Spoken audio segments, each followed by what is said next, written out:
సోలంకి రాము సోలంకి అనే అతను IT cell అధ్యక్షుడు, హిందూ ఐటీ సెల్ అధ్యక్షుడిగా చెప్పుకున్నాడు, ఫౌండర్ అని కూడా చెప్పుకున్నాడు.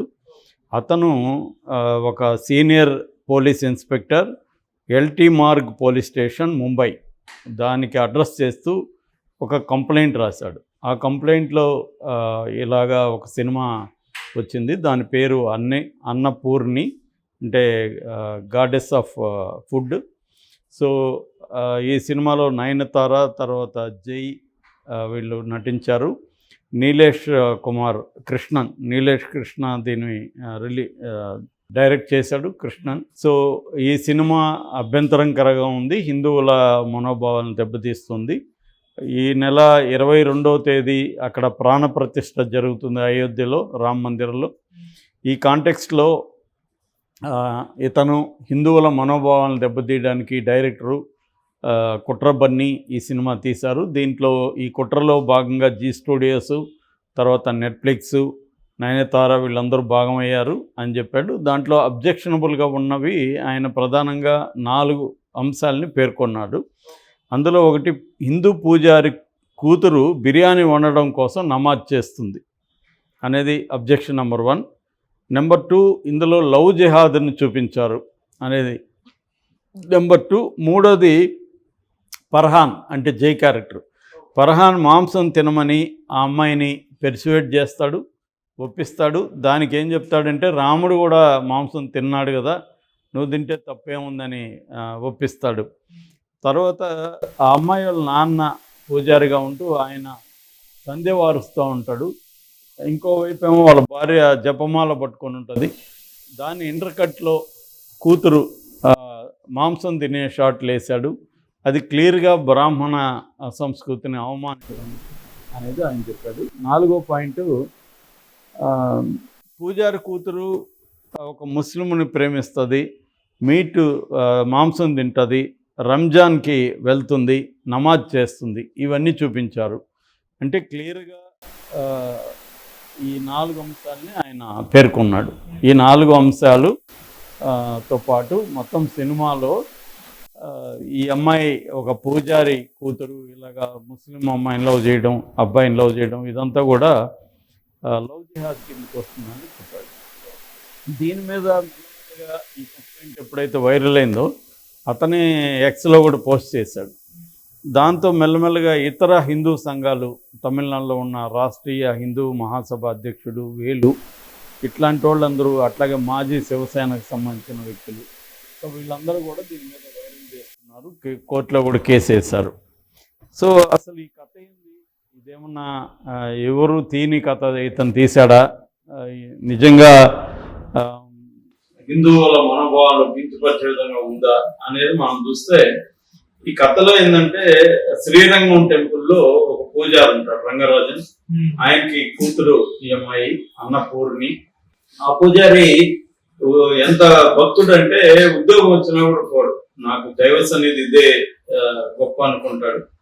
సో అతను ఈ అమ్మాయిని MBA చేయమని చెప్తాడు. అయితే అతను ఏంటంటే ఆ గుళ్ళో ప్రసాదం వండి పెట్టే డ్యూటీ కూడా అతనికి పడుతుంది, అతను చాలా బాగా చేస్తాడు. దాంతో కూతురు అంటే చాలా ఇష్టం, కూతురికి కూడా ఆయన అంటే చాలా ఇష్టం. సో ఆ ప్రసాదం చేయడం అవన్నీ చూసి ఈ అమ్మాయి కూడా తను కూడా ఇలాగా చేయాలి, తను ఒక పెద్ద చెఫ్ అవ్వాలి అని అనుకుంటుంది. కానీ వాళ్ళ ఇంట్లో డిస్కరేజ్ చేస్తారు, నువ్వు MBA చదువు, చెఫ్ అని అందరూ అవరు, అంటే ప్రపంచం గుర్తించే చెఫ్ అవుతాను అది ఇదని చెప్తున్నప్పుడు అవన్నీ కళలు, నువ్వు అవ్వలేవు అని ఇంట్లో బామ్మ కానీ అమ్మ కానీ వీళ్ళు చెప్తుంటారు. ఈ క్రమంలో ఈ అమ్మాయి ఏం చేస్తుందంటే, వీళ్ళ చైల్డ్హుడ్ ఫ్రెండ్ ఫర్హాన్ అని ఉంటాడు, అతని జై చేశాడు. ఆ ఫర్హాన్ సహాయంతో ఈ అమ్మాయి చెఫ్ కోర్స్, కుకింగ్ కోర్సులో జాయిన్ అవుతుంది. ఇంట్లో ఏమో MBA అని చెప్తుంది. అక్కడ ఈ అమ్మాయి ఫేవరెట్ కుక్ ఉంటాడు ఒక ఆయన, సత్యరాజ్ చేశాడు క్యారెక్టర్, ఆనంద సుందర్రాజ్ అని, అతను పరిచయం అవుతాడు. ఈమెకి ఫేవరెట్ కుక్ ఆయన అంటే చాలా ఇష్టం. సో వాళ్ళ కొడుకు ఒకడు కార్తీక్ అని ఉంటాడు, వాడికి ఈ అమ్మాయి అంటే పడదు. రెండో తండ్రి కొడుకుల మధ్య కూడా వైరుధ్యం ఉంటుంది. సో ఇలాగా ఈ అమ్మాయి మెల్లగా చెఫ్ అవడానికి ట్రై చేయడం, కొన్ని పోటీల్లో ఈ అమ్మాయి పాల్గొనడం, దాంట్లో ప్రైజులు రావడం. ఈ క్రమంలో తండ్రి కొడుకుల మధ్య ఈ అమ్మాయి బలవ్వడం. ఈ అమ్మాయి పనిచేస్తున్న ఒక హోటల్లో హోటల్కి ముందే ఏం జరుగుతుందంటే ఇది తెలిసిపోతుంది ఇంట్లో. ఈ ఈ అమ్మాయి ఇలా చేస్తుందనేది నాన్నకి తెలిసిపోతే నాన్న ఈ అమ్మాయిని బలవంతంగా ఇంటికి తీసుకొచ్చి ఒక పెళ్లి ఫిక్స్ చేస్తాడు. పెళ్లి చేస్తే తెగవుతుంది అన్నట్టుగా. సో దాంతో ఫర్హాన్ ఒక సలహా ఇస్తాడు, నువ్వు వచ్చేసేయి, ఇక్కడ హోటల్లో జాబ్ ఉంది నీకని, ఒక 5 స్టార్ హోటల్లో. సో ఈ అమ్మాయి పెళ్లిపేట మీద నుంచి పారిపోయి వచ్చేసి జాబ్లో చేరుతుంది. అక్కడ ఒక యాక్సిడెంట్ జరిగి ఈ అమ్మాయికి రుచి చూసే ఇది కోల్పోతుంది, ఆ శక్తి కోల్పోతుంది. సో దీని తర్వాత అమ్మాయి ఏమైంది, తర్వాత వాళ్ళ నాన్న యాక్సెప్ట్ చేశాడా, ఈ ముస్లింతో ఈ అమ్మాయి పెళ్ళయిందా, ఏమైంది అనేది మిగతా సినిమాలో వస్తుందన్నమాట. ఇది బేసిక్గా నేపథ్యం. మామూలుగా హిందూ అమ్మాయి ముస్లిం అబ్బాయి లేదా వైస్ వెర్సా అనేది ఎప్పటి నుంచో ఉన్నాయి. కానీ ఒక హిందూ అబ్బాయి ముస్లిం అమ్మాయిని ప్రేమిస్తేమో హిందూ సంఘాలు గొడవ చేయవు. ముంబై ఉంది సినిమా మణరత్నం, దాని మీద ఏం గొడవ చేయదు. దాంట్లో హిందూ అబ్బాయి ముస్లిం అమ్మాయి, అలాంటి చాలా సినిమాలు ఉన్నాయి. హిందూ అబ్బాయిలు ముస్లిం అమ్మాయిని లవ్ చేస్తే ఎవరు కూడా గోల్ చేయరు, హిందూ సంఘాలు కానీ ఎవరు కూడా గోల్ చేయరు. అదే ఒక ముస్లిం అబ్బాయి హిందూ అమ్మాయిని లవ్ చేస్తే మాత్రం గోల్ చేస్తారు. ఎందుకు అంటే ఇక్కడ పేట్రియార్కీగా కూడా వస్తుంది. అంటే మన అమ్మాయిలు పవిత్రంగా ఉండాలి, ఎందుకంటే బీజము క్షేత్రం అనే ఒక పాతకాలపు ఇది ఉంది. అంటే వీళ్ళు క్షేత్రం అన్నమాట, విమెన్. సో ఈ క్షేత్రాన్ని హిందూ అబ్బాయిలు పాడు చేస్తారు, కాబట్టి క్షేత్రాన్ని జాగ్రత్తగా కాపాడుకోవాలి అన్న ఒక ఫిలాసఫీ పేట్రియార్కల్ సొసైటీలో నుంచి మతంలోకి వెళ్ళిన ఒక ఫిలాసఫీ. దాని నుంచి మన మగవాళ్ళని కాపాడుకోవడానికి వీళ్ళు ఎవరు కూడా ట్రై చేయరు, హిందూ అమ్మాయిలను మాత్రమే కాపాడుకోవడానికి వీళ్ళు ట్రై చేస్తుంటారు అనేది మనం ఒక కాంటెక్స్లో అర్థం చేసుకోవచ్చు. దీంట్లో కూడా అదే ఉంది. ఈ అమ్మాయి ఫర్ ఎగ్జాంపుల్ రివర్స్లో ఉండి ఈ అమ్మాయి ముస్లిం అమ్మాయి అయింది, అబ్బాయి హిందూ అబ్బాయి అయితే దీని మీద ఎవరు కూడా గొడవ చేసేవాళ్ళు కాదు. సో ఈ యాంగిల్ వెరీ ఇంపార్టెంట్ ఈ దీంట్లో. రెండవది, దీన్ని సరదాగా ఒక హిందూ అమ్మాయి పూజారి కుటుంబంలో, పూజారిని ఎందుకు పెట్టారంటే సంప్రదాయమైన హిందూ అమ్మాయి వెజిటేరియన్ తినే గట్టిగా ట్రెడిషన్స్ ఫాలో అయ్యేవాళ్ళు చెఫ్ అవ్వాలనుకున్నప్పుడు నాన్ వెజ్ కూడా వండాలి, తినాలి, రుచి చూడాలి కదా. అలాగా అమ్మాయి డ్రీము చెఫ్ అవ్వాలనుకుంది. ఇవాళ ఒక ఐఏఎస్ ఐపీఎస్ లాగే చెఫ్ అనేది కూడా ఒక వృత్తి. దాని మీద చాలా సినిమాలు కూడా వచ్చాయి ఇంటర్నేషనల్గా. రెండో చెఫ్ కూడా ఇవాళ చాలా లుక్రేటివ్ జాబు, ఎందుకంటే వరల్డ్ వైడ్గా అనేక 5 స్టార్ హోటల్లో చెఫ్స్కి మంచి జీతం కానీ మంచి ఇది ఉంటుంది అనమాట. వరల్డ్ వైడ్గా వేరే దేశాలకు కూడా వెళ్ళే పరిస్థితి ఉంటుంది. సో ఈ కాంటెక్స్లో డైరెక్టర్ ఏం చెప్పదలుచుకున్నాడు, ఒక ట్రెడిషనల్ ఫ్యామిలీలో నుంచి ఒక అమ్మాయి చెఫ్ అవ్వాలనుకుంటే అమ్మాయి ఎలాంటి ఇబ్బందులను ఎదుర్కొంది, ఏమైంది అనేది చెప్పాడు. నిజానికి సినిమా ఏం గొప్పగా ఏమి లేదు, అది యావరేజ్ సినిమా అని చెప్పుకోవచ్చు. వీళ్ళు పాపులర్ చేయడం వల్ల అది ఎక్కువ మంది చూసే అవకాశం ఉంది, లేకపోతే సైలెంట్గా ఉంటే సైలెంట్గా ఉండేది. అంటే ఈ మధ్య ఏమైందంటే ప్రతి ఒక్కరూ పబ్లిసిటీ కోసం సినిమాల్ని ఏదో ఒక కాంట్రవర్సీ క్రియేట్ చేయడం, ఇది ఎక్కువ కనబడుతుంది.